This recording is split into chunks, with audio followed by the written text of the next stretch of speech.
ahead. Good afternoon. Good afternoon. This is on loud.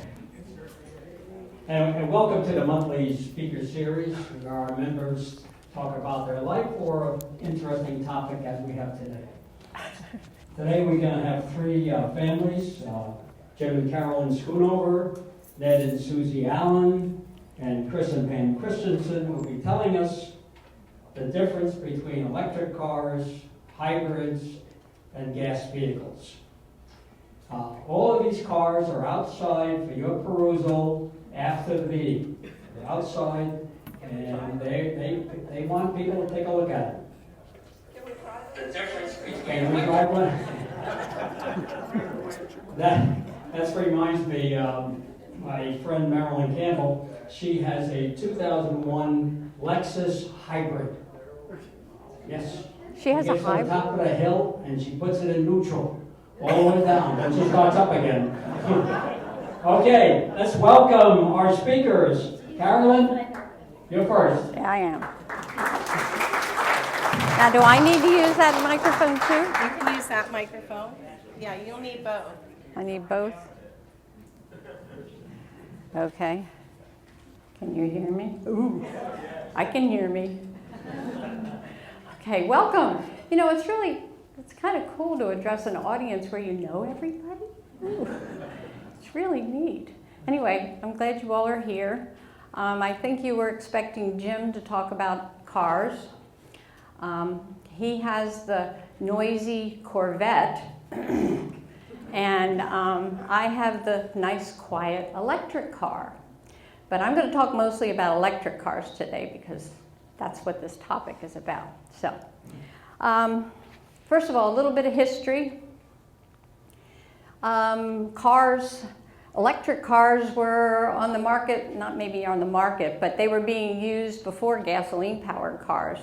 They had steam engines and all kinds of things, but electric cars were around. They've been around a lot longer. And it wasn't until about the 1920s when roads started to improve and the gasoline engine was invented, and actually Ford started mass production of gasoline-powered cars, that gasoline-powered cars just sort of took over, and electric cars they didn't do much with those after that. Then in 1960 to 1990, there was a renewed interest in electric cars.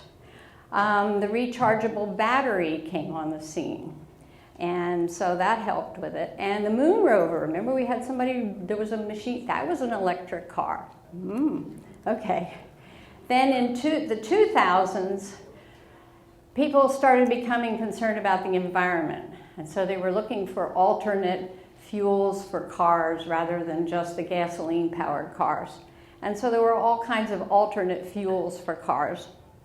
And then in 2004, Tesla made the Roadster, and that was a rechargeable electric car, one of the first ones that people could actually buy and drive. And in 2008, there were enough of them that customers were actually driving Teslas. 2008, that was called a Roadster. Okay. Then 2015, 2016, 2017, we started having all kinds of electric cars. Chevrolet came out with them, all kinds of foreign electric cars. Lots of different cars were available. Okay, now, as Lee said, we're talking about electric cars, all electric cars. Then there's something called the hybrid, and there's also something called the plug-in hybrid. So the plug-in hybrid uses electricity and gasoline. The hybrid just uses some electricity, mostly gasoline. And then this video that I'm going to show you talks a little bit about hydrogen-powered cars. So anyway, the video does a much better job than I do. It's actually Consumer Reports that put this out. It's really kind of cool. So let's take a look at the video. Can you believe I ran out of gas? Good thing there's a gas pump right here. Hey, wait a minute. This is not a gas pump. Hey, Jeff. Hey, Mike. You having a little trouble there? Yeah. This is an electric charging station. Wait, you guys have a lot of those electric cars here? We sure do. Let's go take a look. All right, let's go. With longer range range batteries and more places to charge, electric cars are becoming a popular choice for drivers who want to reduce their consumption of fossil fuels. This is the Consumer Reports Garage. This is where we keep all of our hybrid and electric vehicles.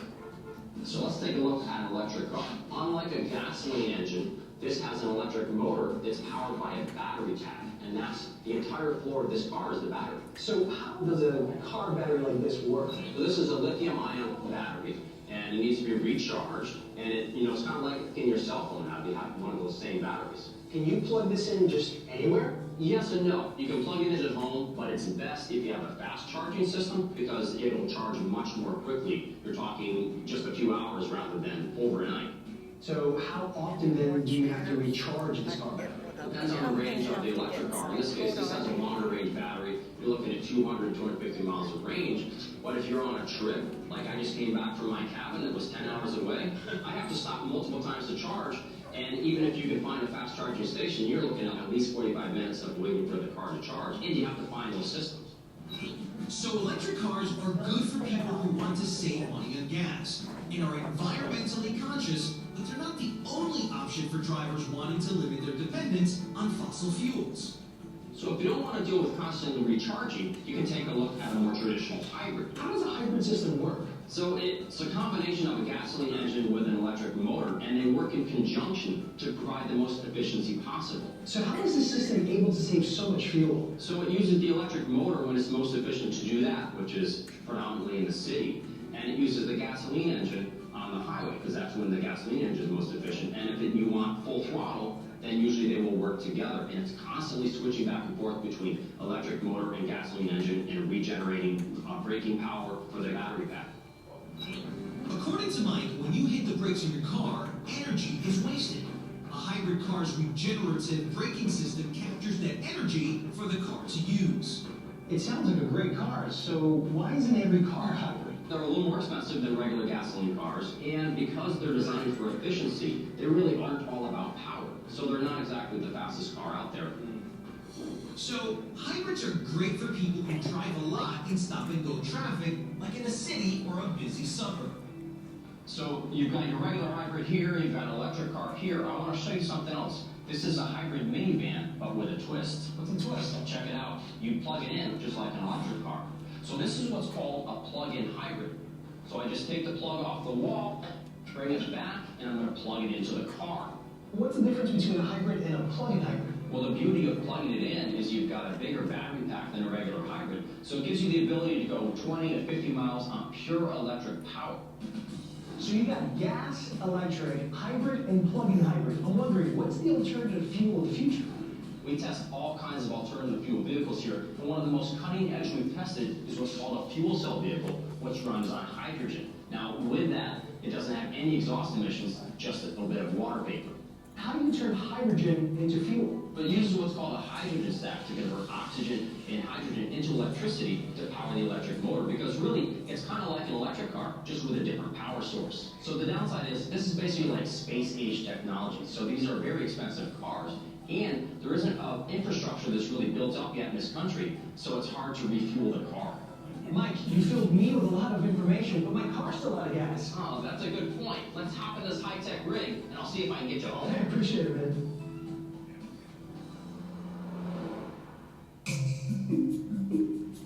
Okay. Okay, so I thought that explained things pretty well.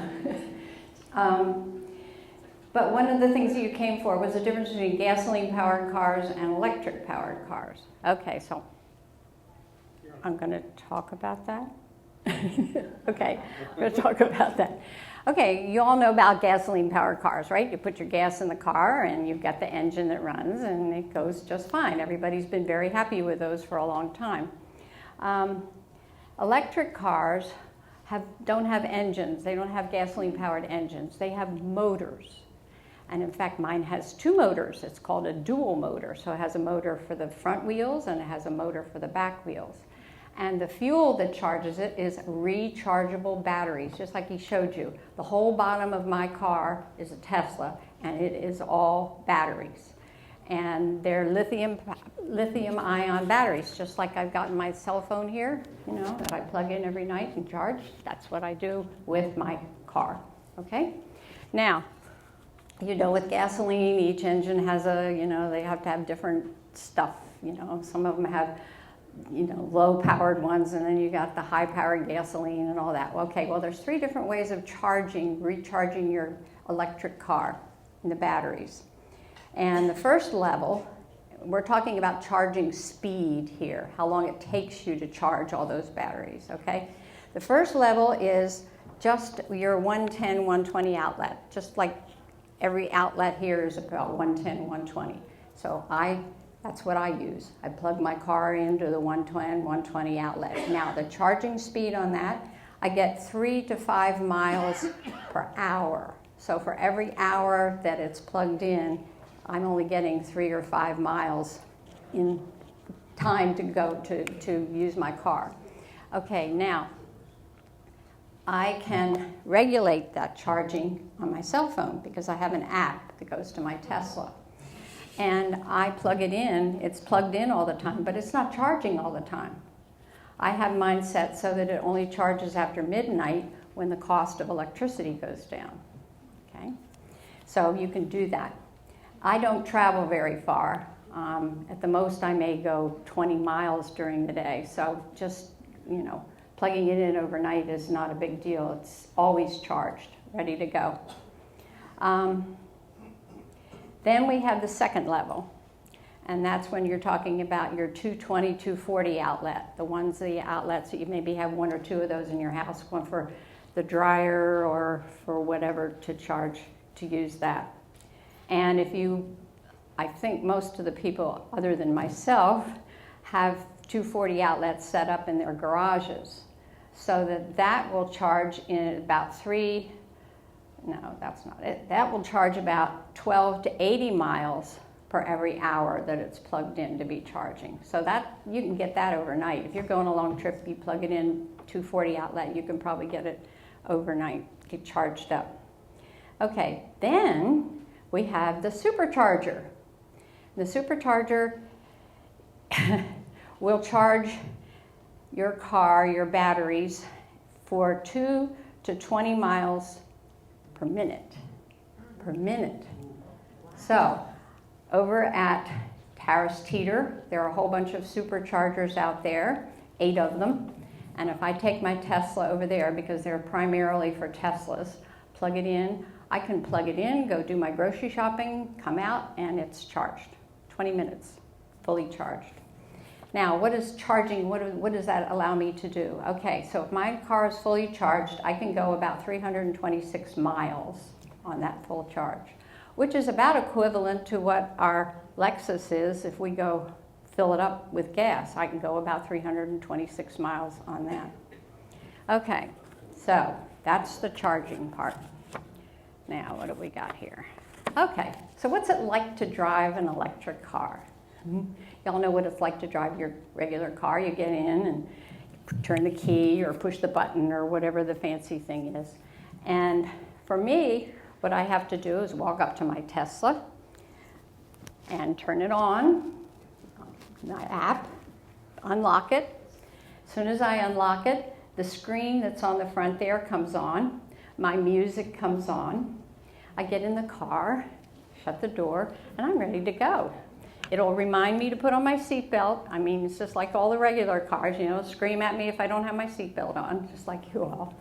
And I think there's a lot of fancy things that are on my Tesla that I can do.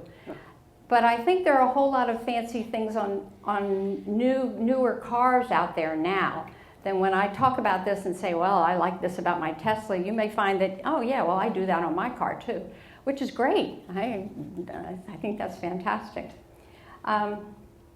So why did I get a Tesla to begin with? What's the matter with me? How come I'm going to get a Tesla?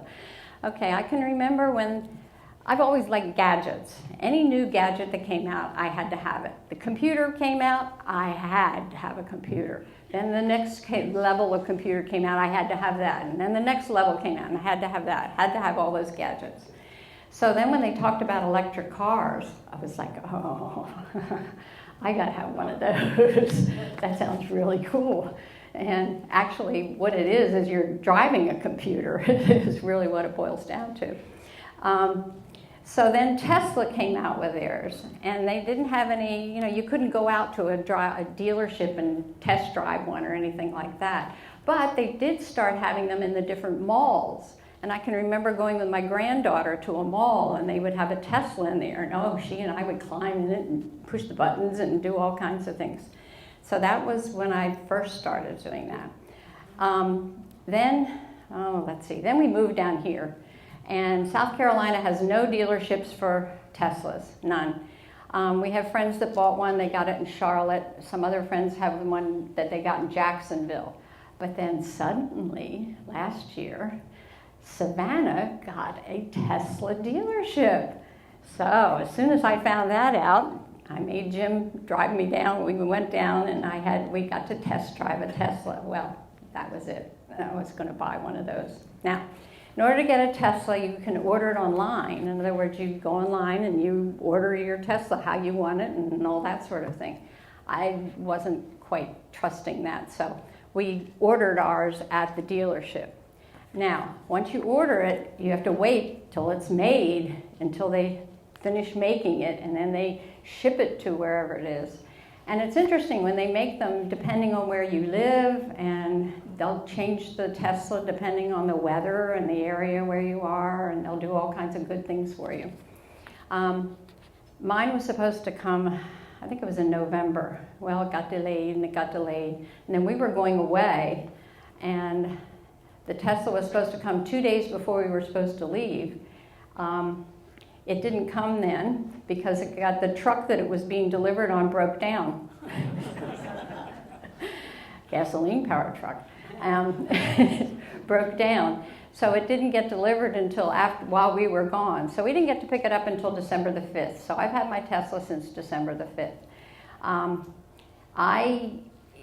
I knew that it was totally different from driving a gasoline-powered car, so I spent a lot of time looking at the owner's manual online, and then they have a refresher of how to do it and how to do all these different things on your Tesla, and you practice and all that sort of thing. That was important to me. So when you get there to pick it up, they don't want to spend 6 hours with you. They want to make sure that you know enough to drive the Tesla out. So it's your responsibility to learn about it.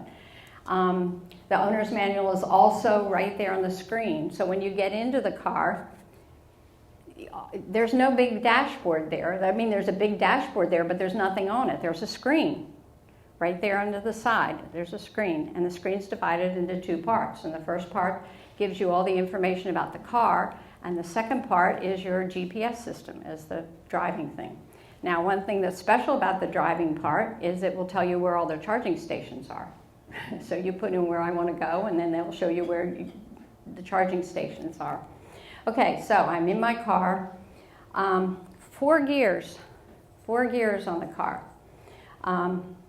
Drive, reverse, neutral, and park. And those just do the motors. There's no transmission or anything like that. They send a message to the car and off it goes. When you drive, let me see. Okay, that's the other thing. One of the things I really love about my car. On the steering wheel, there's a little button I can push, and it's almost like an Alexa. I push the button and I say, turn on the windshield wipers. Push the button, they'll say, navigate me to this doctor's office. And it'll program where I'm going to go in the doctor's office. Push the button and it will say, I'll say, turn up the temperature. I want it warmer in here. So it turns up the temperature. Push the button and say, call Jim. So he calls Jim. I mean, it's great. I love pushing buttons. I don't have to remember how to turn on the windshield wipers. I don't have to remember how to do anything. I just push the button and the car does it for me. It's great. This is really cool. So now it's time, I'm in the car, and it's time to back up. You have to remember to unplug it, though, before you take off. Very important. Okay, so I'm ready. I put it in reverse, and then this camera comes on. On the screen, there's this wonderful camera that shows everything around the car. So I can back up looking at the camera. I can see much better with the camera than I can, trying to look and see what's going on. There's this camera that shows me everything. So then I back up. Now that's very quiet. It doesn't make any noise. Back up, then I start out. Okay, so I can use my accelerator. I'm going on my accelerator. And then when I take my foot off the accelerator, I have three choices. It's going to brake. It's going to stop. And there's 3 levels of way you can set it up to stop. So one is you can set it up so that when you take your foot off the accelerator, it stops just like it would if you put your foot on the brake. Then there's one that you take your foot off the accelerator and it will just go into neutral and just sort of roll along. And then there's the one that I have, the way I have it set up, and it will roll and then it'll stop. And the car is also set up so that it will stop on its own. If there's anything in front of you and in the way, it will definitely stop, okay? So that one I like, pushing the buttons. Okay, then we talk about autopilot and self-driving. Okay, self-driving is something that you have to purchase separately, and that would be an additional piece of software. I did not do that. I do not have a self-driving Tesla. I do have autopilot, and autopilot is two things. Most of all, it's like cruise control. Well, you all know what cruise control is. You push the button down and it keeps it at the same speed unless there's somebody in front, it'll slow down. The other one is steering control. So if I push that on, then the car will steer. It has cameras and sensors so that it will steer the car. Now, I can't take my hands off of the steering wheel. I have to keep my hands off of the steering wheel if I want to have this autopilot on. Because if I take them off, it immediately shuts off autopilot and it won't put it back on until I get out of the car and get back in again. So it disciplines me. Okay, so there's that. Okay. That's about all I'm going to talk about. I'm going to have Ned and Susie, they're going to talk about their electric car because it's not a Tesla. So they need to be telling to see if it's any different. I really don't know. And then Pam and Chris are going to talk about their hybrid, which really sounded good to me. I like the idea of a hybrid after I heard about what it could do in that video because I really didn't know much about a hybrid. So Ned, Susie, who's going to go? Are you going to stand up? There you go. Oh, I have to put this on. Thank okay, you. hold on. Hand him that. I mean, I have to do this. This won't work? I can do it this way. No, this need is that one. so it's going to be on recording. Oh, Oh. I didn't get the tape.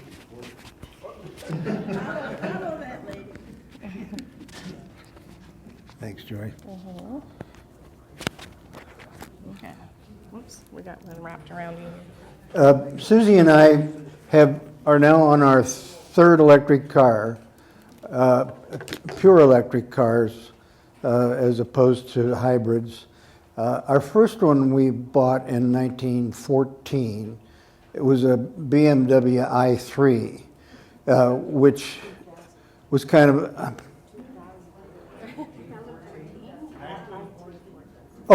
2014.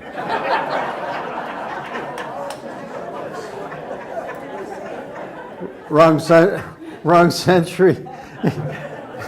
Yeah, I bought that one from Henry Ford. In 2014, we got the BMW i3, which was a really prototypical model, low range. Range fully charged was about 100 miles.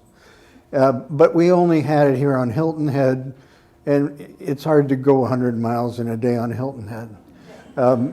In 2017, we purchased the Chevy Bolt, which was one of the early Chevy electrics, and it has a range of about a little over 200 miles on a full charge.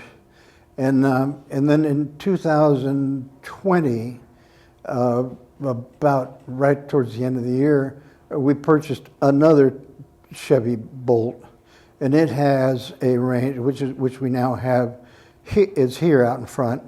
It has a range of roughly 240 miles with a full charge. We have a charger in the house, 240 volt charger that charges that car at about 20 miles per 20, increases the distance you can travel about 20 miles per hour. The Chevy is probably one of the simplest of electric cars. It's not much more complicated to operate than a golf cart. You basically push a button. It says, do you want to go forward or back? And then it has the regenerative braking system that Carolyn mentioned, which is optional. You can turn it on or off.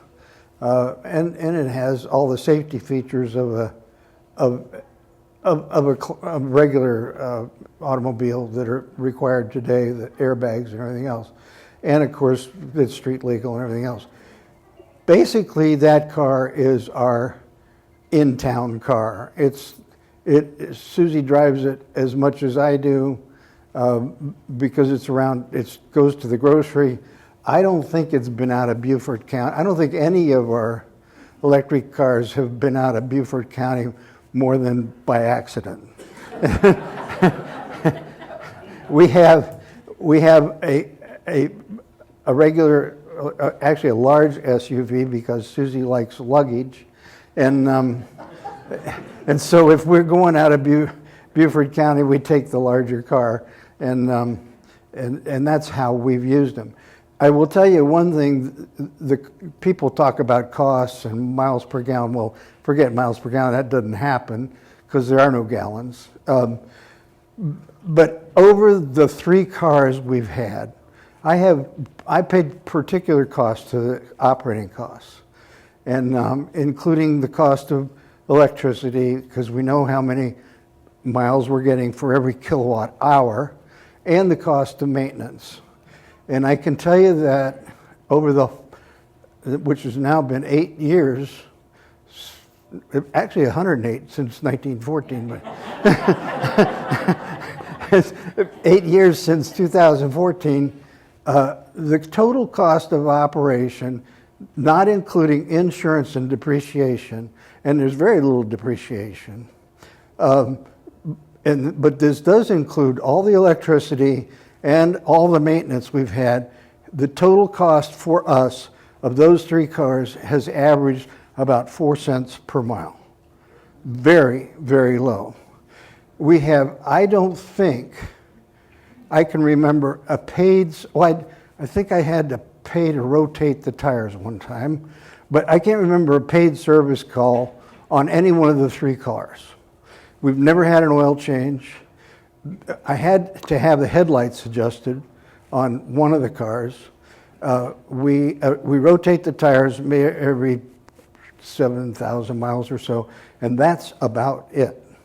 And so the 3 cars, average cost, sticker costs are depending upon situation, have all been between $30,000 and $40,000. So it's for us, it's just a no-brainer. We take it any time we go out and don't want to. Susie doesn't have any luggage, and we're not going very far. I'd like to introduce my son John while we're here. John is from Atlanta. He brought his electric car down here, and he is a systems engineer with Google.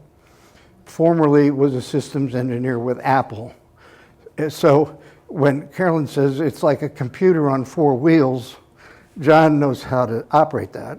And he has had quite a bit of experience with electric cars. And I will tell you the car that that he brought today is the most spectacular car I have ever seen. It's something to see. And so, John, you want to say a few words? Whatever. So, hi, I'm John, and I have a car problem. real bad car problem. I love cars.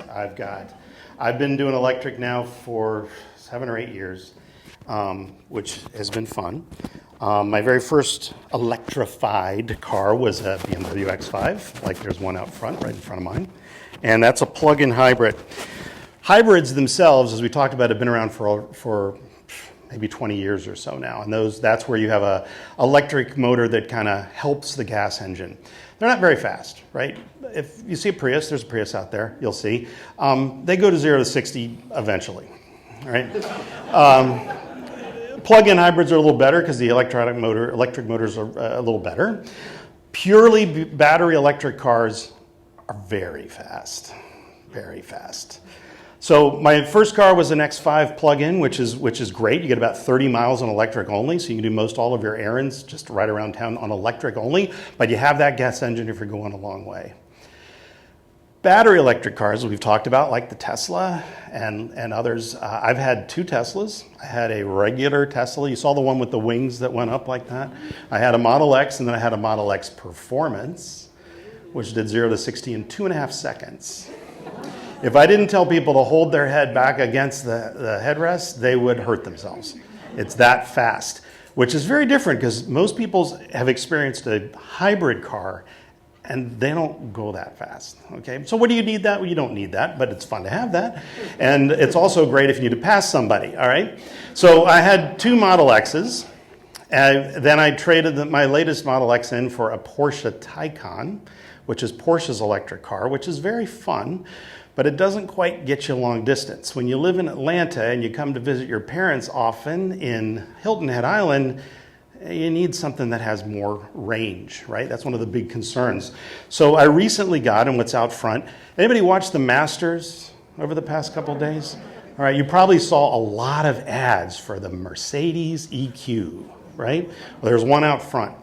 There's a 2-year waiting list to get them. I completely lucked out and got one a couple months ago. So the Mercedes EQS gets 400 miles on a charge. I stopped in Augusta, away from the Masters, but there's a nice charger in Augusta, for 10 minutes to top it off before I came here. That's it. In 10 minutes, it put almost 200 miles on the car. That's how fast these new chargers are. So things have accelerated very quickly in the past couple years in terms of charging speed, in terms of the battery capacity, in terms of the range. That car out there is 17 feet long and weighs over 6,000 pounds, but gets 0 to 60 in 3 seconds. And it is so big in back, it can hold as much stuff as an SUV, even though it looks like a sedan. And I'll show you when you come outside there. So in my experience, most people that hesitate about electric cars have a couple of concerns. One is the range. Where am I going to go with this thing, and what happens when I'm in the middle of nowhere and there's nowhere to charge? Well, you would be amazed at how many places there actually are to charge, because they're hidden in most cases. They're hidden. They're behind buildings, or they're in the far part of a parking lot. But you don't have to worry about finding them, because whatever car you buy will have all the chargers and all your options right there built into your screen, because they are computers on wheels. So the day after I bought my very first Tesla, I drove from New York City to Fort Lauderdale, Florida. And there were more than twice as many chargers along the way that I actually needed, because then they all show up right there. And that was 7 years ago. Today, there's even more. At home, we talked about the 240 systems, which are relatively inexpensive to put in. And by the way, my electric bill, by charging at night, by setting my car to only charge at night, has gone up $10. That's it. No oil change, no gas. To drive here cost me nothing. Because for the first 2 years when you own an electric car, 2, 3, depends on the manufacturer, you get all of your fast charging for free. So the only cost is maybe some brakes if you're driving fast, or lots of times you can use the engine for braking, and rotating tires. That's it. So I took this car to Florida. My parents were down at the Villages for a couple months. If I had taken an ICE car, anybody ever heard the term ICE? Internal combustion engine. A gas car, an ICE car, ICE hybrid plug-in full battery. If I had taken an ICE car, With gas, almost $5 a gallon plus, it would have probably cost me close to $250 round trip in a nice big SUV to take it to Florida and back from Atlanta. It cost me nothing. So these cars are more expensive, but they pay for themselves. So what else can I tell you? All of the car chargers, except Tesla, are exactly the same. It's kind of like, remember in the early days of videotape, you had beta and VHS? We're kind of in the middle of that now with car chargers. But they all are flowing in one direction, and even Tesla is moving to the same standard charger as everybody else. So if you go down the Tesla route, you kind of have the Tesla chargers like the supercharger here at Harris Teeter and so on and so forth. But there's a lot of other chargers that are out there. The home chargers, whether you're going to do the really slow one, plugging it in the wall, or get a faster charger, are going to take you from about 3 miles an hour. Or if you have a dedicated charger, it's going to give you about 20 to 30 miles an hour. Those superchargers that Tesla are called, or the fast chargers like the one I stopped at in Augusta, will give you anywhere from 100 to 200 miles in 15 minutes, right? So for long trips, that's where you go.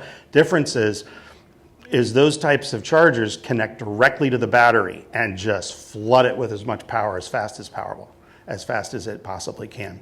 And that's why they work. So they're good for long distance trips. And there are so many of these fast chargers out there now that you really have double or triple the number that you need. So I don't hesitate whatsoever to take my electric car anywhere. And so anyway, I'm really glad that everybody's here and interested in this. I think it's really exciting that we've got the entire gamut of cars out front, and I can't wait to show you the new Mercedes. Thank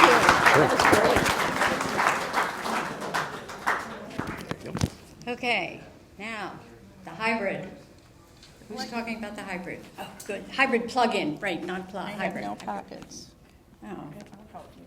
yeah. Next. One thing that's kind of interesting, you know, the vacation And you can club, just hold on to it. Hawkins, Thank you. he has installed 40 outlets over there. And we are invited to go over there and charge our electric vehicles if we choose to. And they'll only charge us for the electricity. So anyway, that's an option if you don't want to install one and you have an electric car. Okay, Pam, you're going to talk about the plug-in hybrid, right?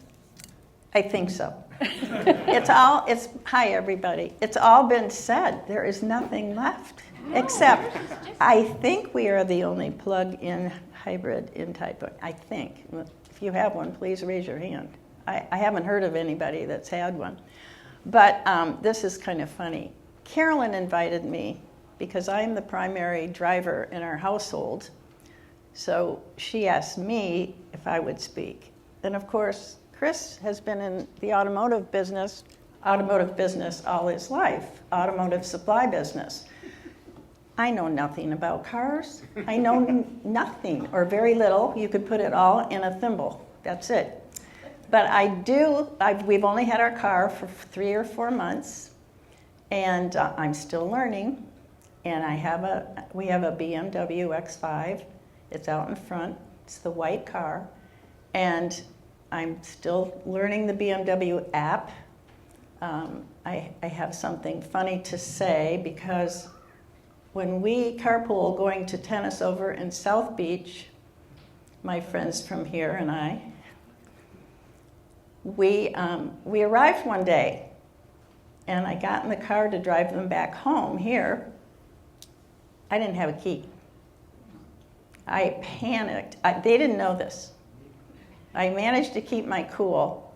I called Chris on the cell phone. I said, "Oh my God, I don't have my key. How did I get here? I have no idea." Well, there's a digital key inside the car, which I didn't know. So he said, "Just get in the car and start it." And I did. I dropped the girls off, and they knew nothing. I kept it a total secret until now. Now everybody knows. But originally, we just had a 110 outlet in our garage, and it took 24 hours to charge this thing. It was ridiculous. So we had a 220 or 240 put in, and now it takes 5 hours. So if I get back from doing my errands, it'll charge in 5 hours. But the errands are only at the most 20, 25 miles, but this particular hybrid plug-in will go, I think, between 30 and 35 miles without charging. And then, if you run out of electricity, it switches over to gas. And so I don't have to push a button or anything. It just automatically does it. So it's kind of a fail-safe thing. So the only disappointment I have with my new vehicle, which I have a lot to learn. Of course, Chris knows most of this, but anyway, he'll share with me once in a while. I'm learning by myself mostly. Is that it has a speed control, and it only allows me to go 129 miles an hour, which is a problem because I have a lead foot. So my new name is Pam Pam Mario Andretti. That's it. That's it. That's all there is. Everybody, John did a marvelous job. How many tickets have you had, John? John? None recently. None recently. Uh-huh. Cops can't catch it. I believe that. So, as Carolyn said, and John and Ned, the cars are out in front. You're welcome to open the doors, look inside, check them out. And if any of you want to take a ride in the plug-in hybrid, give me a call. I'd be happy to drive you around the campus. As you go out the front doors, they're to the left. That's it. Thank you for putting up with me. That was super. Thank you. You're welcome. Let's take your little thing off. Thank you. You're welcome. Are you Can I just hold? Yeah, I think so. Anyway, so thank you all for coming. And if you have questions, we'll be out there by our cars, and you can ask the individual questions. I don't want to. We've got 15 more minutes. 15 minutes, I think people want to see cars, right? Yeah. So let's just, we'll be out there. You can ask questions when you go around and see people. Okay. Okay. Thank you. Thank you. Thanks. Is that a good feeling when it's over with? Yes. Yeah, you did a great job. Sorry, I'm sorry. Enjoy.